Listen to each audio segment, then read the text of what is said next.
A paz do Senhor e o amor de Maria esteja com todos vocês. Sejam muito bem-vindos. Hoje nós vamos começar o segundo livro dos Macabeus. Mas antes, nós vamos invocar a proteção de São Miguel Arcanjo, pedindo a sua intercessão pelo Padre Daniel Ribeiro, por todos os sacerdotes, pelo Papa Leão XIV, por todo o clero, pela conversão do mundo inteiro, pelas almas do purgatório, pelas nossas famílias, por nós e por todas as intenções que estão nos nossos corações. Em nome do Pai, Filho, Espírito Santo. Amém. São Miguel Arcanjo, defendei-nos no combate. Sede o nosso refúgio contra as maldades e ciladas do demônio. Ordene-lhe Deus, instantemente o pedimos. E vós, príncipe da milícia celeste, pela virtude divina, precipitai no inferno a Satanás e a todos os espíritos malignos que andam pelo mundo para perder as almas. Amém. Segundo livro dos Macabeus, Carta aos Judeus do Egito, capítulo 1. Aos nossos irmãos judeus que estão no Egito, saudações. Seus irmãos, os judeus residentes em Jerusalém e no país de Judá, desejam-lhe paz venturosa. Deus vos cumule de bens e se lembre de sua aliança com Abraão, Isaque e Jacó, seus fiéis servidores. Que ele disponha a vossa alma à piedade e à observância dos seus mandamentos, com um coração generoso e ânimo resoluto.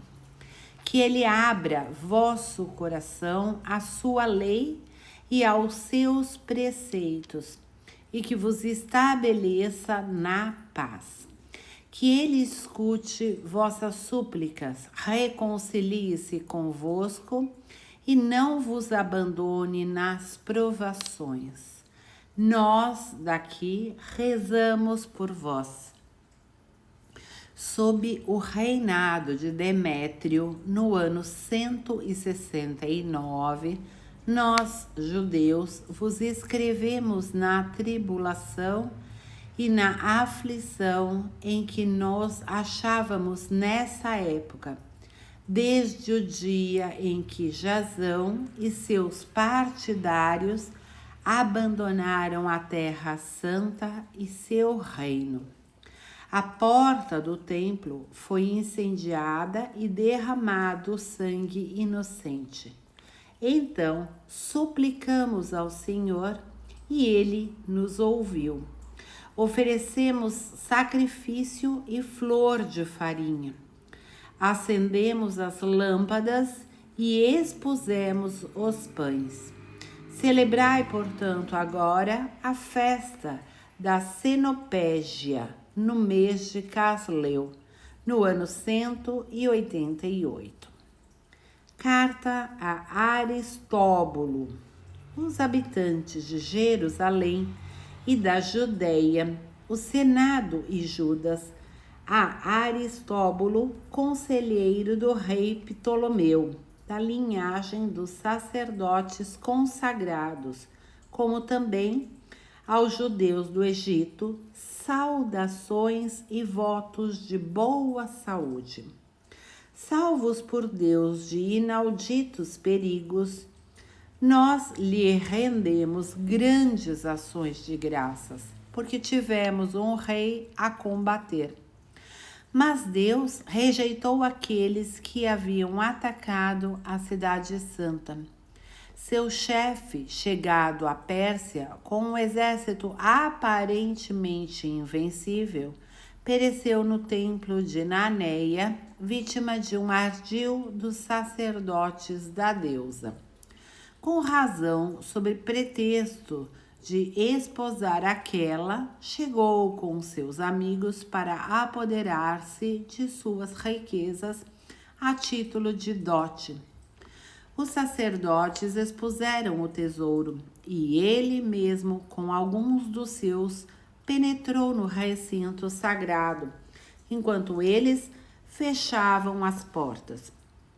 Mas, quando Antíoco entrou no interior, abriram uma porta secreta na abóboda e esmagaram o príncipe sob uma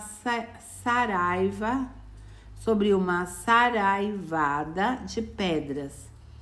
Esquartejaram em seguida os corpos e degolaram as cabeças, lançando-as aos que estavam do lado de fora.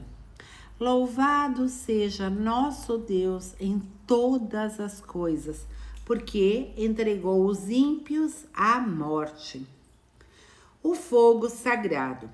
Em vésperas de celebrarmos, dia 25 de Casleu, a purificação do templo, julgamos oportuno verificar-vos disso, a fim de que vós também celebreis a festa da Cenopégia e a comemoração do fogo que apareceu quando Neemias ofereceu o sacrifício, após ter reconstruído o templo e o altar.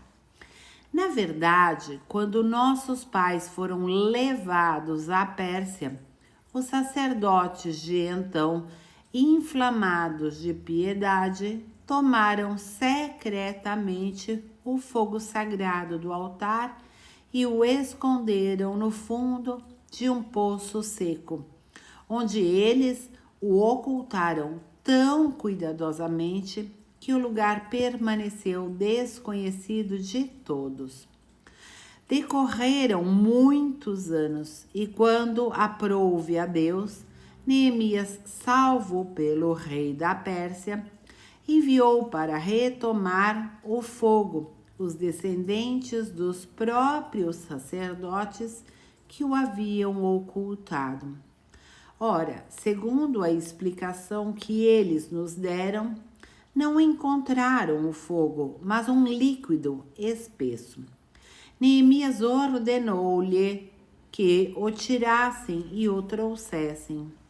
Uma vez preparada a matéria do sacrifício, disse Neemias aos sacerdotes que derramassem a água sobre a madeira e sobre o que estava ali colocado. A ordem foi executada e veio o momento em que o sol, a princípio recoberto por nuvens, pôs-se a brilhar. Então um grande fogo se acendeu e maravilhou todos os espectadores. Enquanto se consumia o sacrifício, os sacerdotes puseram-se a rezar e todos rezavam com eles. Jonatas entoava e os outros, inclusive Neemias, juntavam sua voz à dele. Eis a oração. Senhor, Senhor Deus, Criador de todas as coisas, temível e forte, justo e misericordioso, que sois o Rei único e bom, único, generoso, único, justo, todo-poderoso e eterno. Vós que salvastes Israel de todo mal, que fizestes de nossos pais vossos escolhidos, e os santificastes, aceitai esse sacrifício oferecido por todo o vosso povo de Israel. Guardai vossa parte de eleição e santificai-a. Congregai nossos irmãos dispersos, devolvei a liberdade aos que estão escravizados entre os pagãos. Deitai vosso olhar sobre os que estão desprezados e abominados, para que as nações saibam que sois nosso Deus. Castigai os que nos oprimem e nos ultrajam com o seu orgulho. Plantai, como disse Moisés, vosso povo na vossa terra santa. Os sacerdotes então cantaram hinos ao som da harpa. Quando foi consumido o sacrifício, Neemias mandou que se espalhasse o líquido restante sobre grandes pedras. Feito isso, uma chama se acendeu, mas se consumiu enquanto o fogo que se erguia no altar continuava a brilhar. O acontecimento foi logo divulgado e contaram ao rei da Pérsia que era no lugar onde os sacerdotes, levados ao cativeiro, tinham ocultado o fogo sagrado, que havia aparecido à água, com a qual Neemias e seus companheiros obtiveram o fogo purificador das oferendas. Ordenou o rei que se murasse o lugar e o considerassem como sagrado após ter se certificado da exatidão do acontecido. O rei tinha por hábito tomar posse de muitas coisas, das quais dava uma parte a quem ele queria ser agradável. Os companheiros de Neemias chamaram isso de neftar, que quer dizer purificação, mas a maioria o chama de nafta. Capítulo 2. Acha-se escrito nos documentos relativos ao profeta Jeremias que foi ele quem ordenou aos cativos tomar o fogo, como se acaba de contar, e que o profeta, dando-lhes um exemplar de lei, recomendou-lhes não esquecerem os mandamentos do Senhor e não se deixarem seduzir à vista dos ídolos de ouro, de prata ou dos ornamentos dos quais estavam ornados. Conjurou-os, entre outros avisos, a não afastarem a lei de seu coração. O escrito mencionava também como o profeta, pela fé da revelação, havia desejado fazer-se acompanhar pela arca e pelo tabernáculo, quando se dirigisse à montanha que subiu Moisés para contemplar a herança de Deus. No momento em que chegou, descobriu uma vasta caverna na qual mandou depositar a arca, o tabernáculo e o altar dos perfumes. Em seguida tapou a entrada. Alguns daqueles que o haviam acompanhado voltaram para marcar o caminho com sinais, mas não puderam achá-lo. Quando Jeremias soube, repreendeu-os e disse-lhes que esse lugar ficaria desconhecido até que Deus reunisse seu povo e usasse com ele de misericórdia. Então revelará ao Senhor o que ele encerra, e aparecerá a glória do Senhor como uma densa nuvem, semelhante à que apareceu no templo de Moisés e quando Salomão rezou para que o templo recebesse uma consagração magnífica.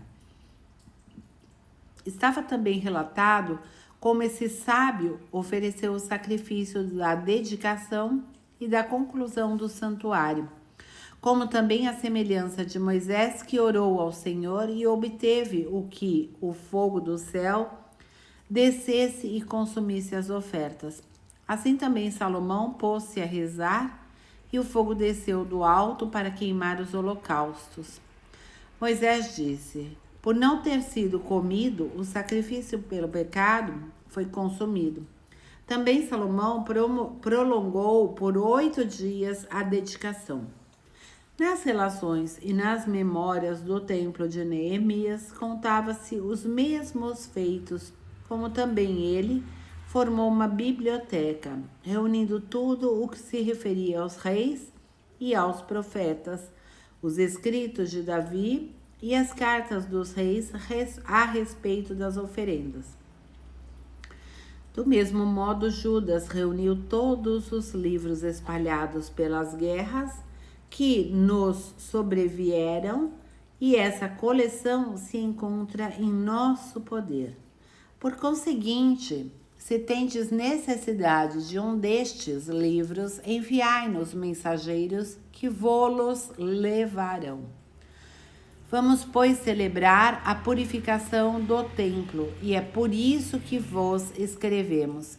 Seria bom que também celebrasseis essas festas, Foi Deus quem salvou todo o seu povo e restituiu a todos a herança, o reino, o sacerdócio e a santificação, como havia prometido pela lei. Este Deus em quem esperamos, sem dúvida terá logo piedade de nós e de toda a terra, nos reunirá no solo sagrado, pois já nos livrou de grandes males e purificou o templo. Prólogo do autor.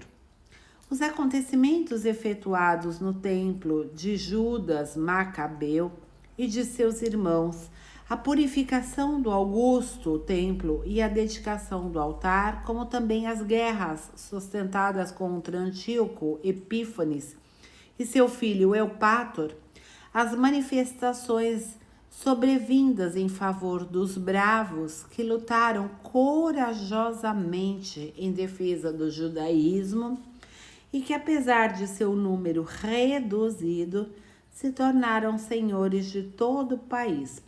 Puseram em fuga as hordas bárbaras, recobraram a posse do templo famoso em todo o universo, livraram a cidade e restabeleceram as leis em via de abolição. Tudo isso graças ao Senhor que lhes foi misericordioso. Eis o que Jasão de Cirene narra em 5 livros, que tentaremos resumir em um só. Considerando a multidão das letras e a dificuldade em vista da abundância dos assuntos, experimentam aqueles que desejam penetrar no estudo das narrativas históricas. Temo-nos preocupado em agradar aos que apenas desejam lê-las, em facilitar aos que procuram relê-las e em ser úteis a todos em geral. Para nós que empreendemos esse árduo trabalho de resumir, não é coisa fácil, mas uma questão de suor e vigílias. No entanto, como aquele que prepara um festim e procura satisfazer aos outros, assume uma tarefa penosa, assim, nós de boa vontade, tomamos a nós este trabalho, para obter a gratidão de muitos, e deixando para o autor o cuidado de tratar cada assunto em seus detalhes, nós nos esforçamos em expô-los com auxílio de fórmulas resumidas. Assim como para uma casa nova, cabe ao arquiteto preocupar-se com o conjunto da construção, enquanto aquele que está encarregado dos afrescos e das pinturas só se ocupa com a decoração. Assim me parece, é o que cabe a nós. Ao autor de uma história toca aprofundar tudo, dissertar sobre tudo, procurar todos os detalhes. Mas o que se resume deve, ao contrário, procurar condensar a narrativa e evitar a minúcia na exposição dos fatos. Agora, após longos prolegômenos, comecemos nossa relação, porque seria absurdo ser prolixo antes da história e breve na própria história. Perseguições religiosas. Deus protege visivelmente o tesouro do templo. Capítulo 3. Enquanto os habitantes de Jerusalém gozavam de uma paz perfeita por causa da piedade e retidão do sumo sacerdote Onias, na exata observância das leis, o templo era respeitado, mesmo pelos reis estrangeiros. Estes honravam o santuário com os mais ricos presentes, a tal ponto que Seleuco, rei da Ásia, subministrava com suas rendas pessoais toda a despesa necessária às liturgias dos sacrifícios. Todavia, um certo Simão, da tribo de Belga, nomeado prefeito do templo, desentendeu-se com o sumo sacerdote por causa da inspeção do mercado público. Como se não pudesse vencer Onias, foi procurar Apolônio de Tarsis, então governador militar da Celecíria e da Fenícia. Declarou-lhe que o tesouro do templo transbordava de imensas riquezas, a não poder enumerá-las, que nada tinham a ver com os sacrifícios e que ele daria um jeito de fazê-las passar ao erário real. Tendo uma audiência com o rei, Apolônio comunicou-lhes o que soubera a respeito das riquezas que lhes haviam sido declaradas. E este, tomando uma decisão, enviou o seu intendente, Heliodoro, com a ordem de confiscar as ditas riquezas. Imediatamente, Heliodoro pôs-se a caminho, simulando visitas às cidades de Celecíria e da Fenícia. Na realidade, porém, era para executar a ordem do rei. Tendo chegado a Jerusalém e sendo recebido amigavelmente pelo sumo sacerdote da cidade, transmitiu-lhe as revelações recebidas e comunicou-lhe o sentido da sua visita. Contudo, indagou se tudo isso correspondia à realidade. O sumo sacerdote fez-lhe ver que se tratava de depósito das viúvas e dos órfãos, e que somente um dos depósitos pertencia a Hircano, filha de Tobias, homem de grande projeção, que era falsa a notícia dada pelo ímpio Simão, pois todas as riquezas se reduziam a uma soma de 400 talentos de prata e 200 talentos de ouro. Era completamente impossível defraudar os que haviam depositado confiança na santidade do lugar e no caráter sagrado e inviolável do templo, venerado no mundo inteiro. Firme nas ordens do rei, Heliodoro respondeu que essas riquezas deveriam ser recolhidas ao tesouro real.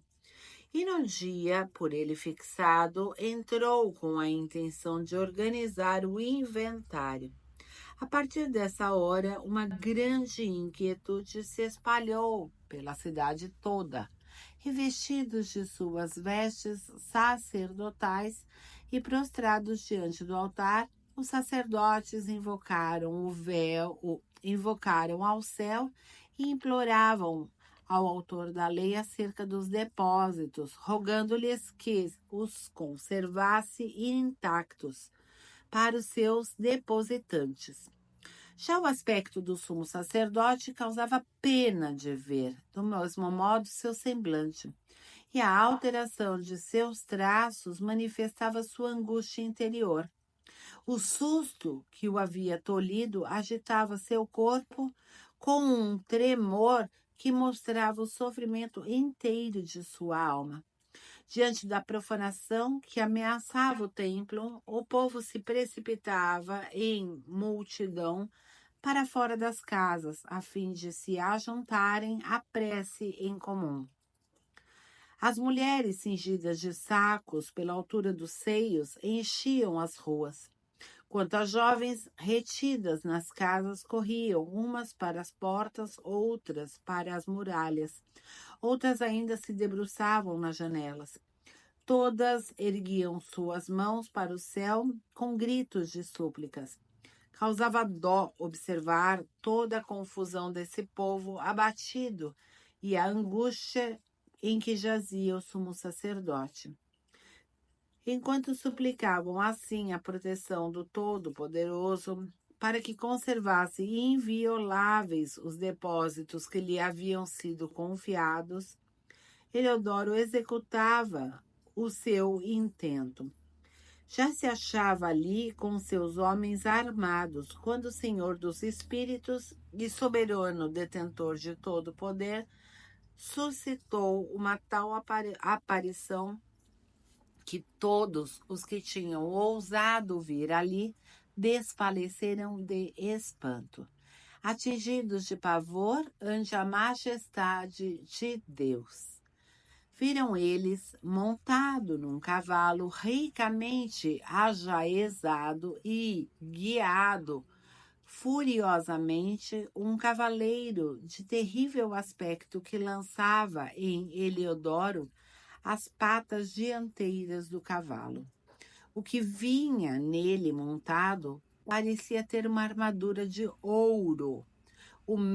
Ao mesmo tempo, apareceram-lhes outros 2 jovens de extraordinário vigor, fulgurantes da luz e ricamente vestidos. Colocando-se dos 2 lados, puseram-se a açoitá-lo, sem interrupção, e descarregaram sobre ele uma saraivada de golpes. Atirado subitamente por terra, Heliodoro foi envolvido por espessas trevas. Seus companheiros ergueram-no e depositaram numa liteira. E ele, que vinha para penetrar no mencionado tesouro, com uma numerosa escolta e guardas pessoais, incapaz de se ajustar a si mesmo, foi levado por pessoas que reconheciam o manifesto poder de Deus. Enquanto Heliodoro se achava estendido e ferido pela força de Deus, sem fala e sem esperança alguma de salvação. Os habitantes de Jerusalém bendiziam o Senhor, que havia glorificado o seu templo. O santuário, que pouco antes estava cheio de confusão e de tumulto, logo que o Senhor manifestou sua onipotência, encheu-se de regozijo e de alegria. Todavia, alguns dos companheiros de Heliodoro suplicavam a Onias que invocasse ao Todo-Poderoso para restituir-lhe a vida, prestes, na verdade, a apagar-se. Receando que o rei suspeitasse de que os judeus houvessem organizado um atentado contra Heliodoro, o sumo sacerdote ofereceu um sacrifício pela salvação daquele homem. Ora, enquanto o pontífice executava a cerimônia expiatória, os mesmos jovens apareceram a Heliodoro, revestidos das mesmas vestes. Achegaram-se a ele e disseram-lhe: "Se reconhecido ao sumo sacerdote, pois é causa dele que Deus te dá a vida. Proclama diante de todos seu grande poder. Tu, que fostes açoitado por Deus", ditas essas palavras, desapareceram. Após ter oferecido um sacrifício ao Senhor, erguido abundantes preces aos que lhe havia poupado a vida e agradecido a Onias, Heliodoro regressou com suas tropas para junto do rei. Testemunhava diante de todos os prodígios operados pelo grandioso Deus aos seus olhos. E como o rei lhe perguntasse que homem julgava ele que pudesse enviar ainda alguma vez a Jerusalém, respondeu: "Se tens algum inimigo ou alguém que maquina contra ti, envia-o para lá. Tu o receberás de volta ferido, se ainda viver, porque há verdadeiramente naquele lugar uma força divina. O que habita no céu zela por aquele templo, protege-o, arruína mortalmente os que aí vêm com más intenções." Foi assim que se passaram esses fatos a respeito de Heliodoro e da conservação do tesouro sagrado. Salmo 75. Após uma libertação inesperada. Ao mestre de canto, com instrumentos de corda, salmo de Asaf, cântico. Deus se fez conhecer em Judá, seu nome é grande em Israel. Em Jerusalém está seu tabernáculo e em Sião a sua morada. Lá ele quebrou as fulminantes flechas do arco, os escudos, as espadas e todas as armas. O esplendor luminoso de vosso poder manifestou-se do alto das eternas montanhas. Foram despojados os guerreiros ousados. Eles dormem tranquilos seu último sono. Os valentes sentiram fraquejar suas mãos. Só com a vossa ameaça, ó Deus de Jacó, ficaram inertes carros e cavalos.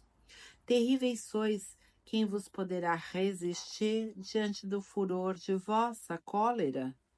Do alto do céu proclamastes a sentença. Calou-se a terra de tanto pavor. Quando Deus se levantou para pronunciar a sentença de libertação em favor dos oprimidos da terra, pois o furor de Edom vos glorificará, e os sobreviventes de Emat vos festejarão. Fazei votos ao Senhor vosso Deus e cumpri-os. Todos os que o cercam tragam oferendas ao Deus temível, a ele que abate o orgulho dos grandes e que é temido pelos reis da terra. Terminamos neste momento a leitura de hoje. E agora eu vou passar para vocês a jaculatória indulgenciada. E a jaculatória que é para vocês colocarem hoje nos comentários será: Meu Deus, dou-vos graça pelo que dais e pelo que tirais. Seja feita a vossa vontade. Forte, hein? Quem está pronto para oferecer essa jaculatória para Deus? Vou repetir. Meu Deus, dou-vos graças pelo que dais e pelo que tirais. Seja feita a vossa vontade. Mais uma vez, meu Deus, dou-vos graças pelo que dais e pelo que tirais. Seja feita a vossa vontade. Para quem não tiver coragem de colocar essa, eu vou passar uma segunda para vocês, tá bom? Ó Deus, vós sois todo-poderoso, fazei-me santo. Quero ver quem é que vai escolher a primeira e quem vai escolher a segunda. As duas têm indulgência parcial. Deus seja louvado e até amanhã, se Deus quiser.